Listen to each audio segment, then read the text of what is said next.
Okay, so it's a quick video about why SPLG to start the flywheel. And um, I think that it comes down to a few things. And I will acknowledge the risks involved with choosing SPLG. And there is not a lot on these slides, but it's a quick one, and I will explain further as we go. So why SPLG? Because it has a smaller share price than SPY, but it's the exact same index. It's the S&P 500, and I think that anyone can get their hands on 10 grand within 5 years. I think it's reasonable. Part of this demonstration and the channel is to show that real outsized returns are possible even with limited capital, and it might be like hard for people to hear that 10 grand is limited capital, but like over the course of a lifetime, saving even a few dollars here and there, 10 grand is possible.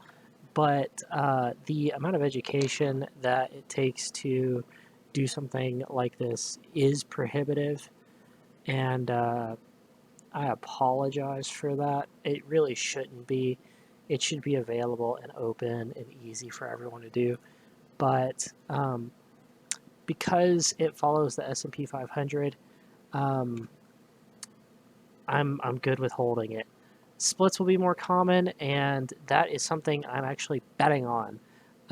As the share price crosses, say, 125, so that way each wheel turn costs, you know, $12,500. Or let's say that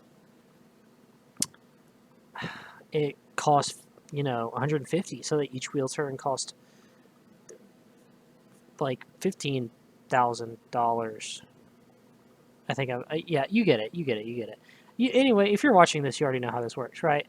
So as the share price pushes higher and higher, I'm betting on the splits to occur to free up capital, so that way I can take positions in other securities that aren't SPLG. But SPLG will be the starting point, because if anything is safe to wheel, it's probably SPY. And because of the diversity of companies in the underlying and the tendency for the American economy to just go hard, um, I'm betting on the splits of SPLG to free up capital, and that will reduce the premiums, right? But I will eventually begin wheeling other things other than SPLG, and I think that that will be perfectly fine. I don't think that there's anything wrong with that. As long as I diligently choose the correct underlyings, it should be no big deal.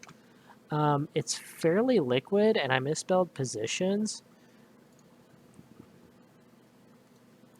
And so it's fairly liquid for such a small price. There's a lot of open interest on at the money options, even though it's like a small quote unquote ETF and the price is low. The liquidity on the at the money options is actually pretty good, and that's for the most part what I'll be selling the options on to generate premium. And if there's a large dip, then of course the amount of premium I'm going to collect is going to be lower. But at the same time, if there's a large dip, I'm holding SPY. I mean, it's as easy as it gets, and every bit of premium I collect as SPY falls. I have to stay at my cost basis or above, but for every bit of premium that SPY falls, or for every bit of premium I collect as SPY falls, I'm making a better than market return.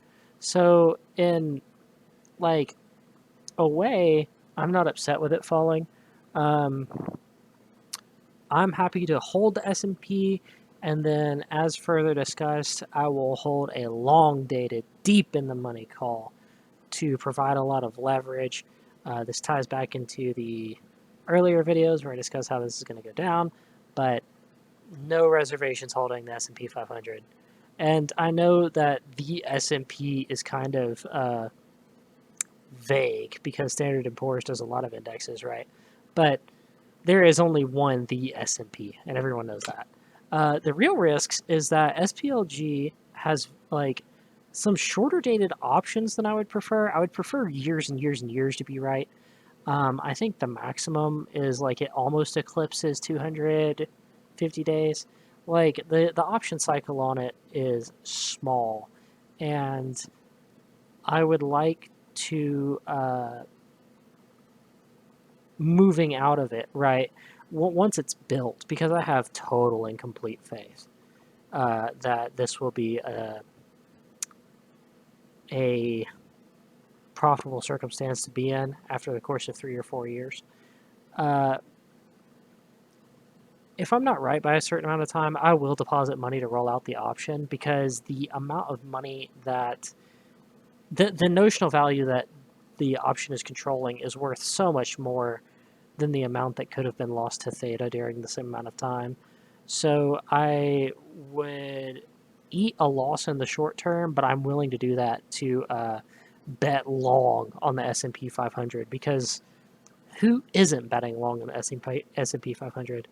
Um, Another real risk is that I begin this journey, and 2025, 2026, and 2027 are massive drops. Like, not massive drops, but real sustained drops.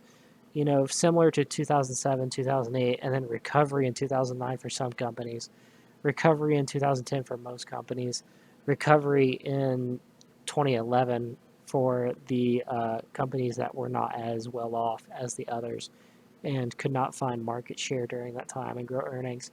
But in such an event that the market stays sustainedly like down, I'd be willing to just assume control of the shares. I mean, what can you really do? If the S&P drops by 50% and my deep in the money call was at 50% of the initial value, it provides no additional leverage to hold the call because it is at value. I might as well assume control of the shares, and I paid a lot extra for some shares that I now own, but at the same time, I own it, and I wouldn't have gained any additional leverage by holding the call anyway.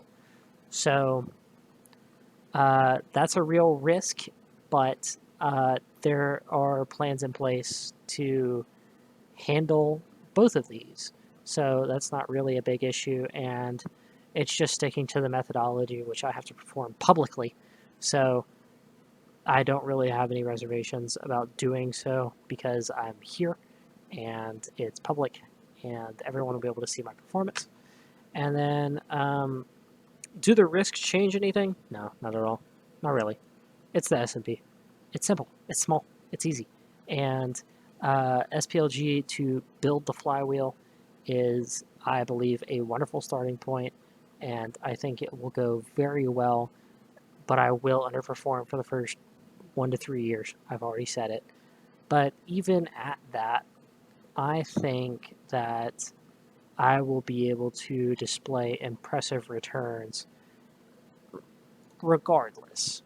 Um, yeah, that's it. That's why SPLG, to begin the flywheel.